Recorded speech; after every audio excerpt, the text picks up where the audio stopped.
Respected listeners and dear students, Assalamu alaikum and welcome to my YouTube channel. Let's learn. Let's start a reading of chapter number 3 from page number 12. Chapter number 3 है main agricultural products of the Muslim world. Rubber तक हम read कर चुके थे. Next हमारा topic है T.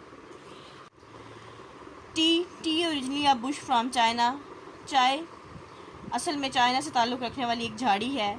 Is now grown widely in south East Asia and Africa, जो कि अब बड़े पैमाने पे जनूब मशरक़ी एशिया और अफ्रीका में काश्त हो रही है. It grows best on mountain slopes with plenty of rainfall but it must have well drained soil. ये पहाड़ों की ढलवानों पर और बहुत ज़्यादा बारिशों की मौजूदगी में बहुत अच्छी बढ़ती है, बहुत ज़्यादा अच्छी फसल होती है इसकी. लेकिन जहाँ पे ये लगाई गई है वहाँ की जो मिट्टी है वो खुश्क होनी चाहिए, यानी वहाँ पे पानी खड़ा नहीं होना चाहिए, कीचड़ नहीं होना चाहिए, जिस तरह के चावल के खेत में होता है. The leaves of the tea bush are picked by experienced worker. चाय के जो पत्ते हैं वो तजर्बाकार काम करने वाले ही उनको तोड़ते हैं. The first tiny leaves on the tip of the stem are the finest and are made into very expensive tease.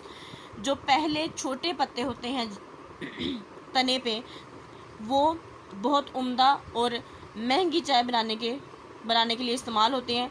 The coarser leaves lower down are made into cheaper varieties of tea. और जो नीचे मोटे पत्ते रह जाते हैं वो चाय की सस्ती इकसाम बनाने के काम आते हैं. The leaves are usually fermented so that they turn black, although some countries especially China prefer green tea. तो जो चाय के पत्ते हैं उनको इस तरह छोड़ दिया जाता है कि वो साए में खुश्क हो जाएं और वो ब्लैक हो जाएं. लेकिन कुछ मुल्क ऐसे हैं, खासतौर पे चाइना, जो कि सब्ज़ चाय को पसंद करते हैं, ब्लैक टी पीना पसंद नहीं करते. The seeds from the tea bush are crushed to get an oil which can be used for cooking. जो चाय के बीज हैं उनको कुचल के उनसे तेल निकाला जाता है, जो कि इस्तेमाल किया जाता है कुकिंग के लिए, खाना पकाने के लिए. And sometimes as a cosmetic, और बाज़ औक़ात कॉस्मेटिक के तौर पे. To make hair shine and stick together, यानी बालों को चमकदार लंबा घना करने के लिए, और उसको टी ट्री ऑयल कहते हैं.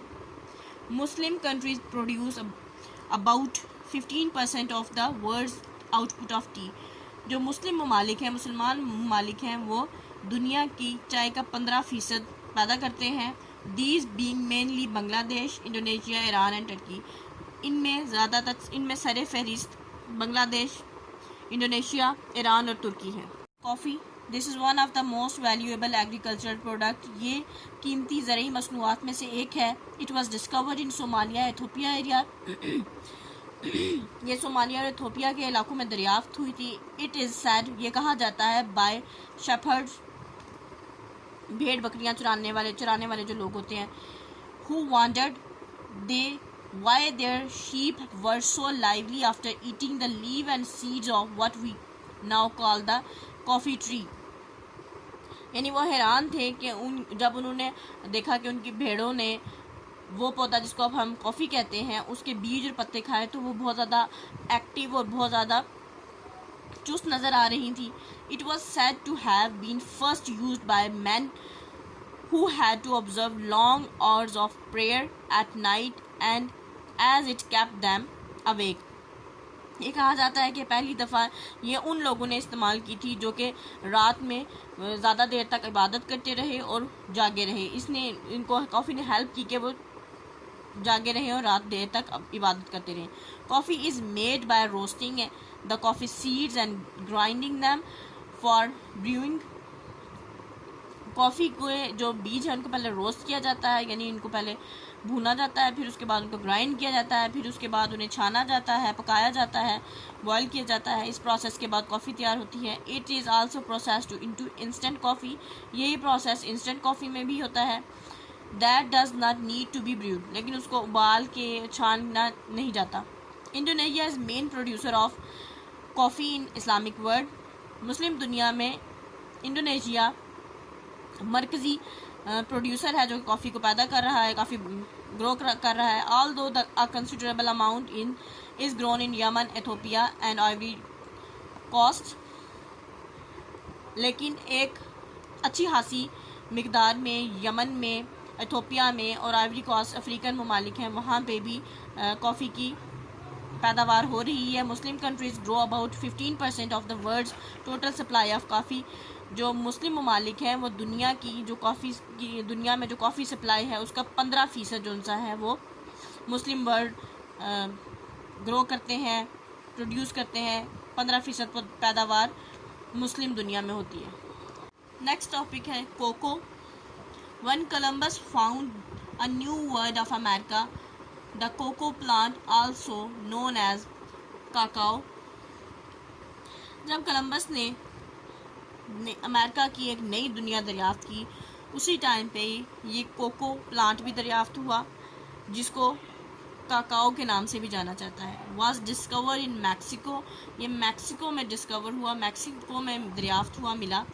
Where cocoa was a drink of the nobles, जहाँ पे कोको एक ऐसा मशरूब था जो सिर्फ शुरफा पीते थे।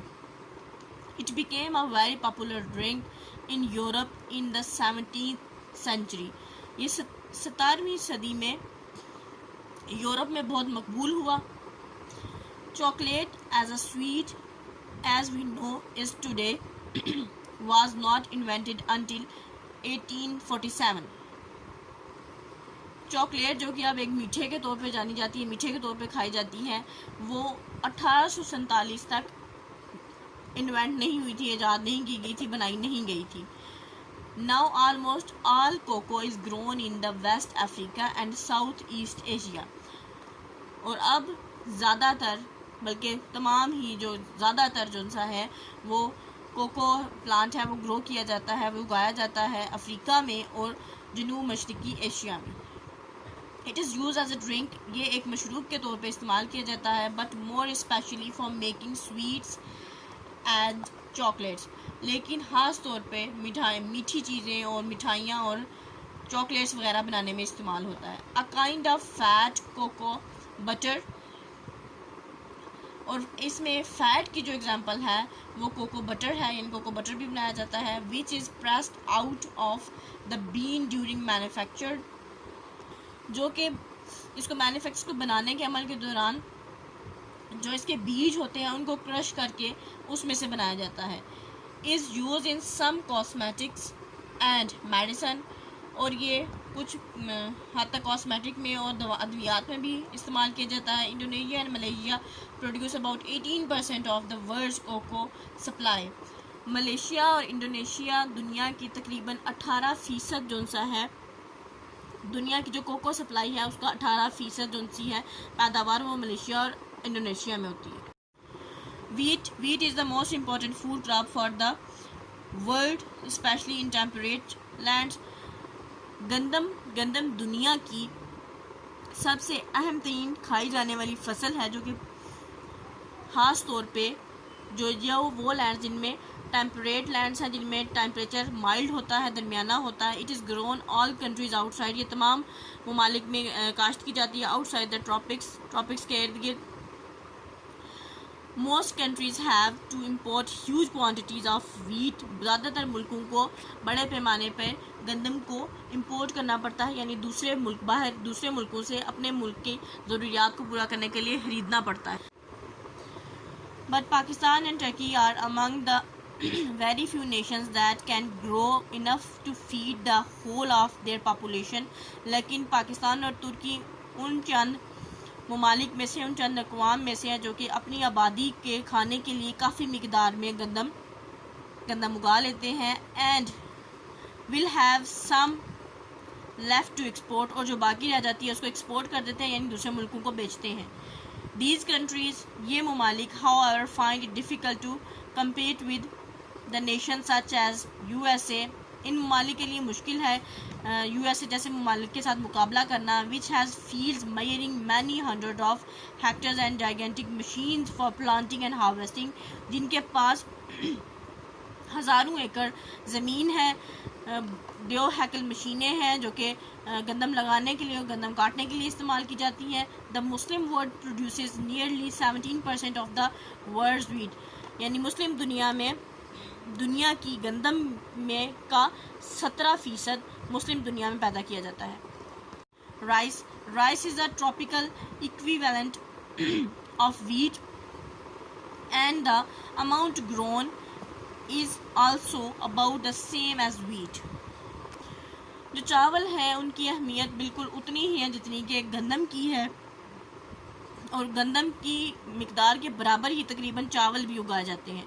Rice needs a great deal of water and heat, चावलों को बहुत ज़्यादा पानी और हरारत यानी रोशनी की ज़रूरत होती है।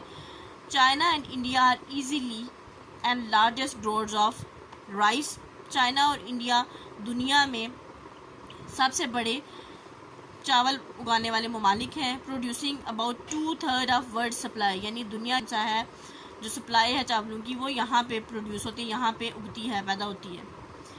बट द मुस्लिम कंट्रीज़, लेकिन जो मुसलमान ममालिक हैं स्पेशली इंडोनेशिया और Bangladesh grow over 18% of the total, यानी टोटल का वो 18% बांग्लादेश और इंडोनेशिया में उगता है चावलों का।